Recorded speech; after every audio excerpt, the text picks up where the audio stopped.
Halo teman-teman, balik lagi di channel Rido Setiawan. Kali ini saya akan membahas kelanjutan soal USK tahun 2023. Kita sekarang masuk ke soal nomor 21. Nah, langsung saja tanpa basa-basi kita ke pembahasan soalnya.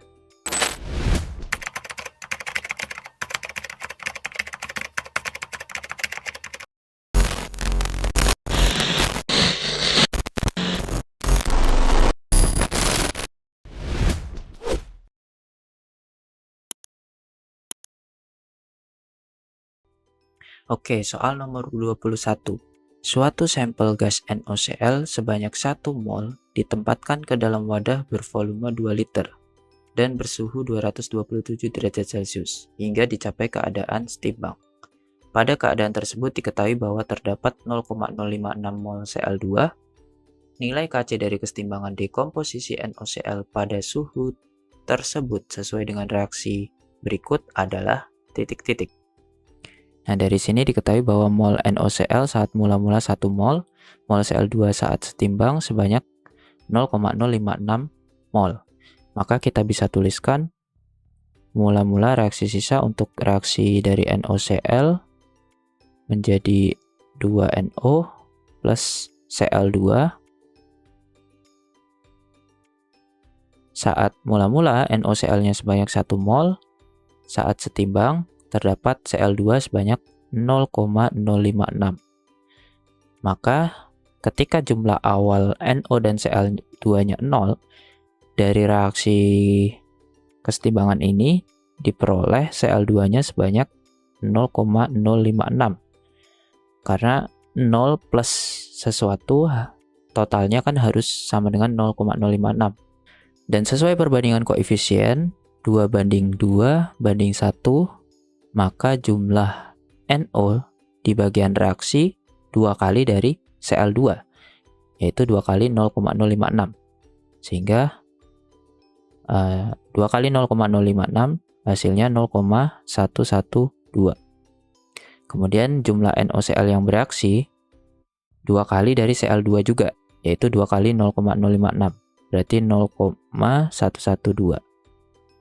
Nah, karena NaOCl reaktan maka berkurang di sini. Sehingga saat setimbang NaOCl-nya akan sisa sebanyak 1 dikurang 0,112, berarti 0,888. Jumlah NO-nya sebanyak 0,112. Nah, dari sini teman-teman tinggal masukkan ke persamaan Kc. Kc sama dengan konsentrasi dari NO pangkat koefisiennya yaitu 2 kali konsentrasi Cl2 pangkat koefisiennya 1 dibagi konsentrasi NaOCl pangkat koefisiennya yaitu 2. Konsentrasi dari NO di sini di reaksi kesetimbangannya kita baru dapat nilai mol masing-masing senyawa pada saat setimbang. Sementara nilai konsentrasi itu nilai mol dibagi volume. Karena volumenya 2 liter, maka masing-masing nilai mol ini nanti kita bagi dengan 2. Sehingga konsentrasi dari NO adalah 0,112 dibagi 2, lalu dipangkatkan 2. Konsentrasi dari Cl2 berarti 0,056 dibagi 2, lalu dibagi konsentrasi dari NaOCl adalah 0,888 dibagi 2. Dipangkatkan 2. Nah, dari sini kita bisa hitung di kalkulator 0,112 dibagi 2 pangkat 2 kali 0,056 bagi 2 pangkat 1, kemudian di bawah 0,888 dibagi 2 pangkat 2. Hasilnya 0,00445 atau 4,45 kali 10 pangkat minus 4. Nah, berarti jawaban yang tepat adalah yang E, 4,5 kali 10 pangkat minus 4. Kemudian kita lanjut ke soal nomor 22. Di antara reaksi kesetimbangan di bawah ini yang reaksinya bergeser ke arah kiri atau ke arah bereaksi adalah titik-titik. Di sini adalah reaksi asam basa dengan nilai Ka dari H2C2O4 dan H3PO4 diketahui di soal. Dari pilihan reaksi A sampai E, kita harus menentukan reaksi yang mana yang cenderung bergeser ke arah kiri. Reaksi yang cenderung bergeser ke arah kiri adalah reaksi yang senyawa asam di bagian kanannya itu memiliki nilai Ka lebih besar daripada senyawa asam di bagian kirinya. Maka kalian bisa analisa satu persatu dari kelima reaksi ini. Kita coba dari reaksi A. Senyawa asam dari masing-masing reaksi ini ditentukan dengan cara menggunakan teori asam basa Bronsted-Lowry, di mana senyawa asam itu senyawa yang mendonorkan proton di dalam reaksi kimianya. Teman-teman bisa lihat dari reaksi A, senyawa yang menjadi senyawa asam di sini adalah H2C2O4. Kenapa? Karena dari reaksi ini H2C2O4 nanti berubah menjadi HC2O4-. Berarti senyawa H2C2O4 sudah mendonorkan H+ ke senyawa satunya. Sementara untuk reaksi kebalikannya, senyawa asam yang di bagian kiri adalah senyawa H2PO4-. Lalu teman-teman bisa bandingkan nilai Ka dari H2C2O4 dengan nilai Ka dari H2PO4-. Nilai Ka dari H2C2O4 adalah nilai Ka1 dari H2C2O4. Sementara nilai Ka dari H2PO4- melihat dari data Ka H3PO4, kita gunakan nilai Ka2 karena ionisasi yang kedua. Nilai Ka1 H2C2O4 lebih besar daripada Ka2 H2PO4-. Maka senyawa asam di bagian kiri memiliki nilai Ka lebih besar daripada senyawa asam di bagian kanan. Maka reaksi yang A itu akan cenderung bergeser ke arah kanan dibandingkan ke arah kiri. Sehingga jawaban A kurang tepat. Jawaban A salah. Maka teman-teman cari untuk reaksi yang lain dengan konsep yang sama, teman-teman cari senyawa asam yang di bagian kanan yang memiliki nilai Ka lebih besar dibandingkan senyawa asam di bagian kiri. Nah, kalau teman-teman cek dari keempat reaksi sisanya, teman-teman akan mendapat jawaban untuk reaksi yang E. Kalau teman-teman lihat untuk reaksi yang E, senyawa asam di bagian kirinya adalah senyawa H3PO4 karena mendonorkan H+ ke HC2O4-. Senyawa asam di bagian kanannya adalah senyawa H2C2O4 karena mendonorkan H+ ke H2PO4-. Nah, teman-teman bisa cek data Ka di atas. Ka dari H3PO4 yang kita gunakan adalah Ka1 karena ionisasi pertama. Ka dari H2C2O4 yang teman-teman gunakan adalah nilai Ka1 juga dari H2C2O4. Nilai Ka1 dari H2C2O4 itu lebih besar daripada nilai Ka1 H3PO4, sehingga senyawa asam yang di bagian kanan memiliki nilai Ka lebih besar daripada senyawa asam di bagian kiri. Maka reaksi yang E ini akan cenderung bergeser ke arah kiri. Sehingga jawaban dari soal ini adalah reaksi yang E. Kemudian soal berikutnya, soal nomor 23. Perhatikan pernyataan terkait reaksi kesetimbangan untuk disosiasi merkaptoetanol pada suhu ruang. Pernyataan yang benar adalah titik-titik. Di sini kita harus cek dari pernyataan 1 sampai 4, kita harus cek keempat pernyataan ini mana saja yang benar. Kita mulai dari pernyataan nomor 1. Reaksi tersebut lebih condong ke arah pembentukan produk. Nah, melihat nilai konstanta kesetimbangannya, konstanta kesetimbangan itu menunjukkan perbandingan konsentrasi antara produk dengan konsentrasi reaktan. Dari nilai konstanta kesetimbangannya yang bernilai 10⁻⁻10, itu artinya jumlah reaktan jauh lebih besar daripada jumlah produk. Ketika jumlah reaktan jauh lebih besar daripada jumlah produk, maka reaksinya cenderung ke arah pembentukan reaktan, karena reaktan lebih banyak daripada jumlah produknya. Sehingga pernyataan yang nomor 1 ini salah. Kemudian pernyataan yang nomor 2, komposisi total produk lebih besar dibandingkan komposisi reaktan. Sesuai dengan pernyataan yang nomor 1 tadi, karena nilai K-nya 10 pangkat minus, maka jumlah reaktannya justru yang lebih besar dibandingkan jumlah produknya. Sehingga pernyataan yang nomor 2 ini juga salah. Lalu berikutnya pernyataan yang nomor 3. Jika reaksi tersebut terjadi dalam larutan basa, maka kesetimbangan akan bergeser ke kanan. Kalau melihat dari reaksi kesetimbangannya, di sini ada ion H+. Ketika reaksinya berlangsung dalam larutan basa, ion H+ akan bereaksi dengan ion OH- dalam larutan basa, menghasilkan H2O. Lalu efeknya apa ketika H+-nya bereaksi dengan OH-? Ketika H+-nya bereaksi dengan OH-, maka jumlah H+ dalam kesetimbangannya akan berkurang. Maka sesuai dengan prinsip Le Chatelier, jika konsentrasi H+ berkurang, maka kesetimbangan akan bergeser ke arah produk atau bergeser ke arah kanan. Sehingga pernyataan nomor 3 di sini benar. Kemudian yang terakhir pernyataan yang keempat, pada temperatur tetap, penambahan konsentrasi merkaptoetanol pada reaksi di atas akan memperbesar nilai K. Nah, teman-teman, di kesetimbangan, nilai konstanta kesetimbangan itu hanya berubah ketika temperaturnya berubah. Tidak ada efek perubahan konsentrasi pada nilai konstanta kesetimbangan.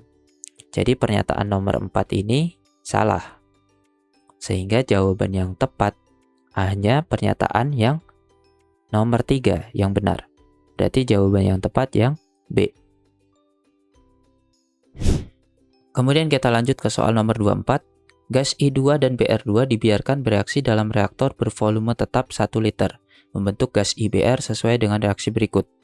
Jika direaksikan sebanyak sekian gram I2 dan sekian gram Br2, dan diketahui Kp reaksinya adalah 1,2 kali 10 pangkat 2 pada temperatur 127 derajat Celcius, pernyataan yang tidak benar saat reaksi telah mencapai kesetimbangan adalah titik-titik. Nah, dari kelima pilihan jawaban ini kita harus cari jawaban yang salah. Nah, pertama kita bisa cek dari nilai Kc. Di soal diketahui nilai Kp-nya 1,2 kali 10 pangkat 2. Hubungan Kc dengan Kp itu dinyatakan dengan rumus Kp sama dengan Kc kali RT pangkat delta Ng. Nah, nilai delta Ng untuk reaksi ini, delta Ng itu apa? Selisih total koefisien produk dikurang total koefisien reaktan, tapi hanya untuk senyawa yang berfasa gas.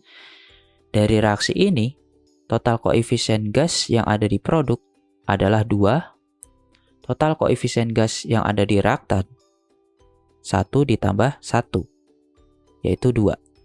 Berarti delta Ng-nya sama dengan 2 dikurang 2 atau sama dengan 0.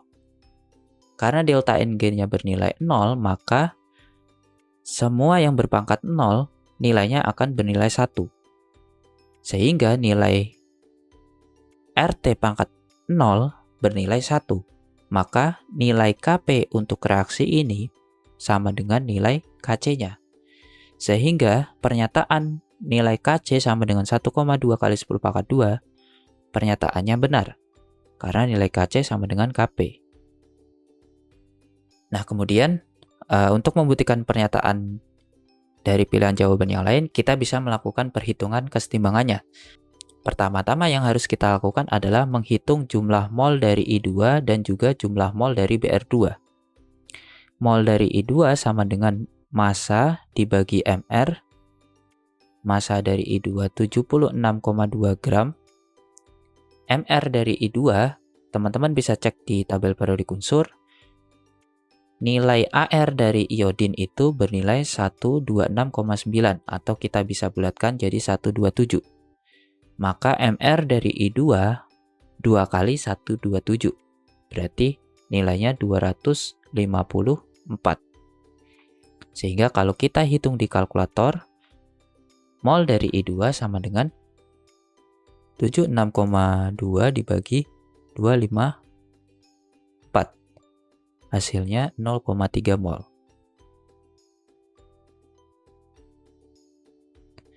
Nah, kemudian kita hitung juga mol dari Br2. Sama dengan massa dibagi MR. Massa Br2 48, MR Br2 berapa? Teman-teman bisa cek di tabel periodik unsur.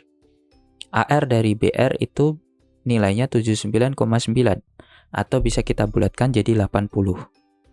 Maka MR dari Br2 adalah 2 kali dari 80. Berarti 160.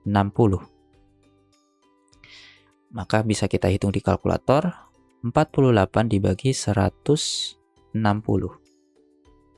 Hasilnya 0,3 mol. Sehingga dari sini kita bisa tuliskan mula-mula reaksi setimbang untuk reaksi dari I2 plus Br2 menjadi 2 IBR.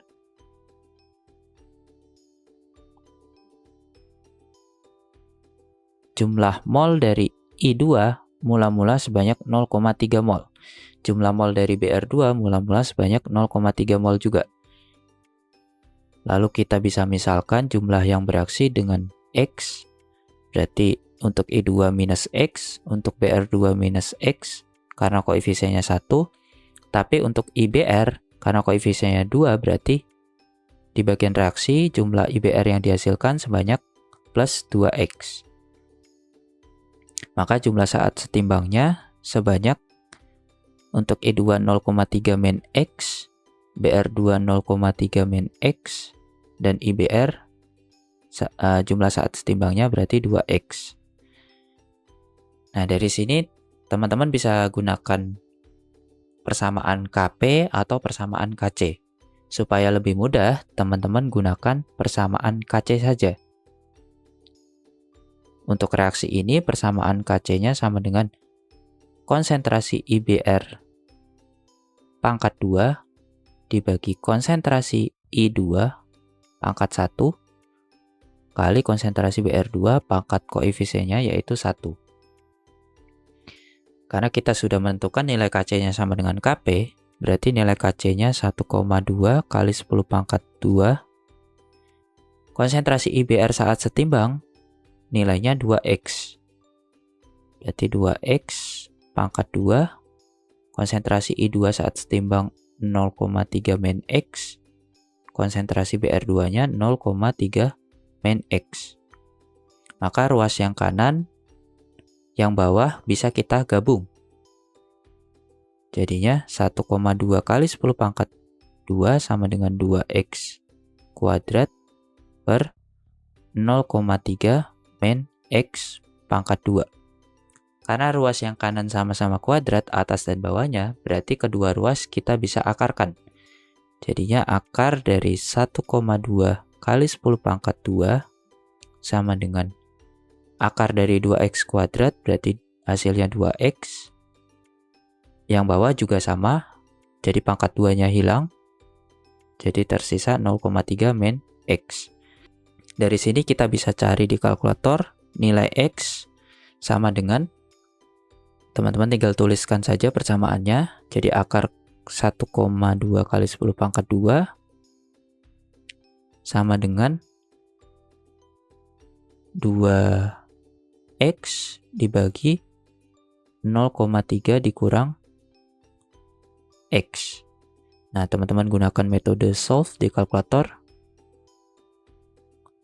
Nah, nilai X dari persamaan ini nilainya adalah 0,2536 atau kita bisa bulatkan jadi 0,254.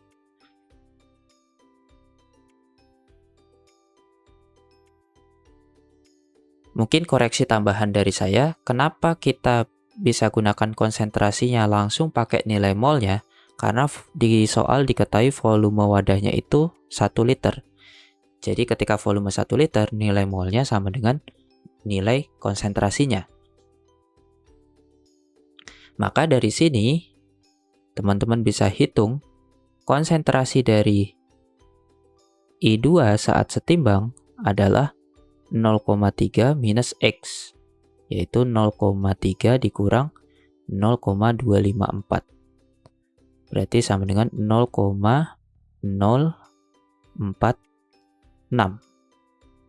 Konsentrasi Br2 harusnya sama dengan konsentrasi I2 saat setimbang, yaitu 0,3 min X, yaitu nilainya 0,046 molar. Nah, maka dari sini, setelah teman-teman hitung konsentrasi Br2, teman-teman bisa cocokkan di pilihan yang C. Di pilihan yang C, konsentrasi Br2 nilainya 0,254 molar. Padahal yang lebih tepat, konsentrasi Br2 itu nilainya 0,046 molar pada saat kesetimbangan. Sehingga jawaban yang tidak tepat adalah yang C.